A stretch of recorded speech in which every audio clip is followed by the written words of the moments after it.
Visakha ఉత్సవ్లో protocol వివాదం తలెత్తింది. Protocol విషయంలో కలెక్టర్ హరీంద్ర ప్రసాద్పై టీడీపీ మేయర్ పీలా శ్రీనివాస్ రెచ్చిపోయాడు.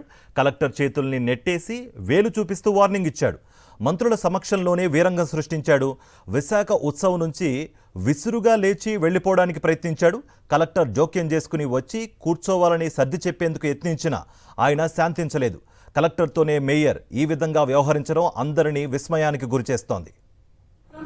కంపెనీ అటు కుంభమేళాలు అలాగే విజయవాడ ఉత్సవాలు దానితో పాటుగానే 5,000కి పైగా ఈవెంట్లు చేసినటువంటి శ్రేయస్ మీడియా వారిని కూడా అభినందిస్తూ ఉన్నాము. ఇక మీకు 9 రోజుల పాటు ఉత్సవాలు కేవలం విశాఖపట్నంలో మాత్రం కాదండోయ్.